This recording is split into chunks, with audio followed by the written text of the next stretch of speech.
नमस्कार, मैं डॉक्टर निधि आज की स्वास्थ्य चर्चा में आप सभी का स्वागत करती हूँ। आज हम जिस बारे में चर्चा करने वाले हैं वो है आयुर्वेद के अनुसार समझिए दही खाने के सही नियम और तरीके। आज हम इस बारे में चर्चा करेंगे और जानेंगे कि आयुर्वेद इस बारे में क्या कहता है, क्या नियम हमें फॉलो करने हैं और क्या नहीं करने हैं। सबसे पहले अगर हम बात करें दही की, तो ये एक ऐसा कॉमन ड्रिंक है जो हमारे दिमाग में सबसे पहले आता है यदि हम गर्मी के मौसम में थकान महसूस करें, हमें प्यास लगी हो या फिर हमें कुछ टेस्टी खाना हो, तो हमारे पास एक ऑप्शन है जो सभी के पास इजीली अवेलेबल है, वो है दही। लेकिन जहां तक हम बात करें दही की, इसको खाने को लेकर हमारे घर में या नेट पर अलग अलग तरीके की एडवाइसेस हमें मिलती रहती हैं। क्या सही है, क्या नहीं, या फिर कैसे इसे खाना चाहिए, कब नहीं खाना चाहिए, पर इतनी सारी एडवाइसेस हमें कंफ्यूज कर देती हैं। हम समझ नहीं पाते कि सही तरीका आखिर क्या है। तो आप ज्यादा कंफ्यूज ना होइए, क्योंकि आज हम जो बात करेंगे वो होगी आयुर्वेद के अनुसार। आयुर्वेद में ऑथेंटिक क्या तरीके बताए गए हैं, दही के बारे में क्या डिस्क्रिप्शन है, ये सारा आज का हमारा चर्चा का विषय है। हम दही के बारे में और दही के और बाय प्रोडक्ट्स जैसे कि छाछ है, उसके यूजेस और उनके सही तरीके, उसके बारे में आज हम चर्चा करेंगे। तो आप जुड़े रहिए हमारे साथ। सबसे पहले अगर हम दही की जनरल प्रॉपर्टीज की बात करें, तो दही कैसे बनाया जाता है ये हम सब जानते हैं। इसका एक प्री कल्चर, जिसे हम जामन भी कहते हैं, इसको हम मिल्क में ऐड करते हैं और एक ऑप्टिमम टेम्परेचर जो होता है उस पर इसको कल्चर करने के लिए छोड़ दिया जाता है। जब ये सेटल हो जाता है तो हम इसको दही के फॉर्म में यूज करते हैं। ये हल्का स्वीट और थोड़ा सा कसैला हमको टेस्ट में लगता है। बाकी अगर हम इसकी इम्पोर्टेंस की बात करें, तो इंडियन कल्चर में दही को बहुत ही हाई वैल्यू दी गई है। कारण हम आगे समझेंगे। कारण एक ये भी है कि दही बहुत ही ज्यादा हाईली एनर्जी यील्डिंग है। इसको हम स्ट्रेंथ प्रोवाइडिंग है। अगर हम इसे खाते हैं, चाहे हमारी पूजा हो या परीक्षा हो या हमें इंटरव्यूज के लिए जाना हो, तो हम क्यों दही हमेशा खाते हैं? कारण ये है कि दही एनर्जी यील्डिंग है, और अगर हमारे पास ज्यादा वक्त नहीं है, हम नर्वस हैं, तो ये हमें, अगर हम खाकर दही घर से निकलते हैं, तो ये हमारे ब्लड ग्लूकोज लेवल्स को मेंटेन करता है, प्लस हमें थकान महसूस नहीं होने देता। तो हम अपनी जो भी परीक्षा है उसमें हम अपना ध्यान फोकस कर सके, ना कि हमारे पेट में या फिर हमें भूखे रहने की वजह से हमारा जो कंसंट्रेशन है वो खराब हो। तो ये एक इम्पॉर्टेंट वजह रही है कि हमेशा हमारे इंडियन हाउस होल्ड्स में हम ये मानते हैं कि आप कहीं किसी भी शुभ काम के लिए घर से निकले तो दही खाकर जाइए। तो ये काफी हद तक सही है और साइंटिफिक भी है। बाकी अगर इसकी पोटेंसी की बात करें, तो दही गर्म पोटेंसी का होता है, यानी कि ये हमारे शरीर में गर्मी को बढ़ाता है। अगर आप दही खाते हैं तो आपके शरीर में आपको गर्मी या उष्णता महसूस होगी। आपको ऐसा फील होगा कि आपको शायद पानी की प्यास ज्यादा लगेगी या फिर आपको गर्मी फील होगी। ये सारे लक्षण हैं जो कि दही की हॉट पोटेंसी के कारण है। अब आयुर्वेद में दही को खाने का सुटेबल टाइम या सीजन्स क्या बताए गए हैं, ये आप ध्यान दीजिए। ये थोड़ा अलग कंसेप्ट है जो कि हम नॉर्मली प्रैक्टिस करते हैं।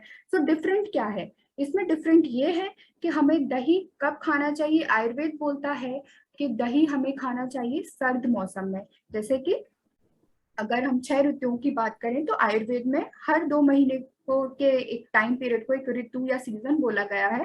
तो 3 ऋतुएं, यानी कि overall 6 months out of 12 months आप जो दही खाने के लिए सुटेबल है वो है mid November to mid March. और बाकी बारिश में इसके बाद आप mid July to mid September. That means कि आप जब मौसम थोड़ा ठंडा है, जब आप, जैसे कि गर्मी के बाद बारिश आई है, वो एकदम ठंड नहीं है बट गर्मी के कंपैरिजन में मौसम में ठंडक है, तब आप दही का सेवन कर सकते हैं। कारण कारण ये है कि दही की, जैसे हमने बात की, दही उष्ण है, ये हमें उष्णता देता है, यानी हमारी बॉडी में गर्मी को बढ़ाता है, प्लस ये हैवी टू डाइजेस्ट है। तो सर्दी के मौसम में या फिर टेम्परेचर जब कोल्ड होता है, तो हमारी डाइजेस्टिव फायर स्ट्रांग होती है। अगर हम कोई ऐसा प्रोडक्ट खाते हैं जो कि हैवी टू डाइजेस्ट है, तो हम उसको इजीली, हमारी डाइजेस्टिव फायर पचा सकती है और हमारा डाइजेशन नॉर्मल रह सकता है। बट अगर हम ऐसे किसी मौसम में, जैसे कि गर्मी का मौसम है, उसमें हम दही खाते हैं, तो हमारी डाइजेस्टिव फायर ऑलरेडी वीक है, प्लस दही उष्ण भी है, तो इन दोनों फैक्टर्स के कारण गर्मी में अगर हम दही खाएंगे तो वो हमारे लिए सेहतमंद नहीं है। ये बिल्कुल वैसा है जैसे हम प्रैक्टिस कर रहे हैं उसके ऑपोजिट, बट कारण आप समझ गए हैं तो आप शायद इसको अब साइंटिफिकली समझ सकते हैं कि आयुर्वेद में ये टाइम अकॉर्डिंग टू हमारी डाइजेस्टिव फायर या जाठाराम इसको बताया गया है, तो आप इसको फॉलो कर सकते हैं। बाकी यदि हमें गर्मी में दही खाना है तो हम उसको ठंडे ऑप्शंस के साथ, जैसे कि अब हम खाते हैं नॉर्मली लस्सी के फॉर्म में खाते हैं, तो आप वो फ्रिज का ठंडा दही भी खा सकते हो, पर आप उसमें कुछ ठंडे जैसे इलायची वगैरह ऐसी चीजें डाल सकते हो जिससे कि दही आपको गर्मी ना करे। प्लस अगर आपको सर्दी के मौसम में दही खाना है तो आप उसको हमेशा रूम टेम्परेचर का खाएं। सर्दी में मौसम में अगर आपको दही खाना है तो कभी भी हमें फ्रिज का दही नहीं खाना है, अदरवाइज हमारा जो कॉमन बिलीफ है कि दही खाने से हमें सर्दी बढ़ेगी वो सही हो सकता है। तो अगर आपको सर्दी में दही खाना है आयुर्वेद के अनुसार, आप हमेशा फ्रेश और रूम टेम्परेचर का दही खाइए। आयुर्वेद में दही के जो प्रकार बताए गए हैं वो हम आज डिस्कस करते हैं। नॉर्मली हम जिसे यूज करते हैं वो होता है मधुर या फिर फ्रेशली प्रिपेयर्ड कर्ड। ये मीठा ताजा दही होता है, ये हमारी बॉडी में कफ दोष को बढ़ाता है। ये स्निग्ध होता है, दैट मीन्स आप अगर इसे खाते हो तो आपकी बॉडी में जो ड्राइनेस है ये उसको काउंटर करेगा, बॉडी में स्मूथनेस या स्निग्धता को ये प्रमोट करेगा। अगर हम एक दिन पुराना या खट्टा दही खाते हैं तो ये पित्त दोष को एग्रेवेट करता है, तो ये हमारे लिए उतना बेनिफिशियल नहीं है जितना कि हमें मीठा दही है। इसके अलावा एक होता है अत्याम्ल, दैट मीन्स एक्सट्रीमली सोर। जो दही 2 या 3 दिन से ज्यादा पुराना है, जो बहुत बहुत ज्यादा स्मेली हो चुका है, उसको हमें नहीं खाना चाहिए, बिकॉज वो रक्त को दूषित करता है, या फिर हम समझे आसान भाषा में ये ब्लड रिलेटेड जो डिसऑर्डर्स है उनको ये प्रमोट करेगा, जैसे कि एक्ने हो सकते हैं, पिंपल हो सकते हैं, या ब्लड रिलेटेड और भी कोई जो समस्याएं हैं ये ज्यादा खट्टा दही खाने से आपको हो सकती है। इन सब के अलावा एक और जो दही है जो आयुर्वेद में बताया गया है वो है मंदक दही। मंदक दही दैट मीन्स जो दही पूरी तरह से नहीं बना है। अगर जब हम दही जमाते हैं तो दही प्रॉपरली सेटल होना चाहिए। अगर आपको लग रहा है कि दही प्रॉपरली सेटल नहीं है तो उसको हम मंदक दही कहेंगे, ये प्रेफरेबल नहीं है, आप इसको ना खाएं। ये क्योंकि आयुर्वेद के अनुसार जो 3 दोष है वात पित्त एंड कफ, तीनों को ही डिरेंज करता है, तो ये आपके स्वास्थ्य के लिए फायदेमंद नहीं है। अब हम ये देखते हैं कि जो फ्रेश कर्ड है वो आपके लिए क्या क्या फायदे दे सकता है। फ्रेशली प्रिपेयर्ड कर्ड जो है वो मीठा होता है, आपका कफ दोष को बढ़ाता है। तो अगर कोई भी ऐसी समस्या है जिसमें कि वात दोष का वेरिएशन है या फिर वातिक डिसऑर्डर है, तो आप उसमें अगर मीठा ताजा दही खाते हैं तो वो आपके लिए हेल्पफुल होगा। ऐसी कंडीशंस जिसमें कि हाइपर एसिडिटी है, जिन लोगों को या तो टेंडेंसी ही है हाइपर एसिडिटी की, या फिर कई बार ऐसा होता है कि मेडिसिन का काफी समय तक सेवन करने के बाद हमारे जो हाइपर एसिडिटी की समस्या से कई लोग परेशान होते हैं, तो उन केसेस में भी आप खाली पेट अगर सुबह दही खाते हैं या फिर खाने से पहले दही खाते हैं तो ये आपकी हाइपर एसिडिटी की समस्या को सॉल्व करने में मदद करता है। जनरल डेबिलिटी में, या फिर अगर किसी का बहुत ज्यादा कमजोरी है किसी को, या फिर बहुत वेट लॉस हो रहा है, तो आप उनको मीठा और ताजा दही दें, वो उस समस्या में भी फायदेमंद होता है। अगर यूरिनेशन में कोई समस्या है, बर्निंग है या फिर डिस्यूरिया है, ऐसी कोई कंडीशन है, इस केसेस में भी दही हमारे लिए फायदेमंद होता है। तो ये सारे जो केसेस हैं इसमें आप नॉर्मली दही खाइए। वैसे भी दही हमारे घरों में हम काफी तरीके से, चाहे छाछ हो या मठा हो, हम लेते रहते हैं। इन कंडीशंस में अगर हम ध्यान देंगे तो हम उन पेशेंट्स को ज्यादा दे सकते हैं या फिर हम फ्रिक्वेंटली देंगे। प्लस जैसा कि हमने सीजन्स की बात की उनके अनुसार हम देंगे तो हमें लाभ ज्यादा होगा। अब हमें दिन के किस समय में कैसे खाना चाहिए दही, तो ये है कि आप मॉर्निंग में अपने ब्रेकफास्ट के बाद दही खा सकते हो। आफ्टरनून में आप अपने मील के साथ ऐड कर सकते हो, जो आप नॉर्मल मील ले रहे हो उसमें आप 1 बोल या फिर हाफ बोल आप दही ले सकते हो, खाने के बाद ले सकते हो। नाइट में आपको कर्ड नहीं खाना चाहिए, राइट? आपने सुना, नाइट में आयुर्वेद में दही खाने को मना किया गया है। कारण इसका यही है कि दही हैवी टू डाइजेस्ट है। आप ये हमारे जो टिश्यू सिस्टम है, इंटरनल टिश्यू सिस्टम जिसको हम आयुर्वेद में स्रोतस बोलते हैं, उनको ये ब्लॉक करता है, तो हमारा डाइजेशन सफर करता है। अगर आप ओकेजनली कभी आपने नाइट में दही खाया तो आपको इसमें कोई दिक्कत ज्यादा नहीं होगी, क्योंकि कई बार हम बाहर जाते हैं, हम पार्टीज में जाते हैं या फिर बाहर कहीं डिनर करते हैं, तो दही हमारे मील में जरूर इंक्लूडेड रहता है। तो क्वेरी ये लोगों की होती है, क्या एक बार खाने रात में हम दही खाएंगे तो हमें नुकसान होगा? तो इसका आंसर है नहीं, एक बार में ये नुकसान नहीं करेगा।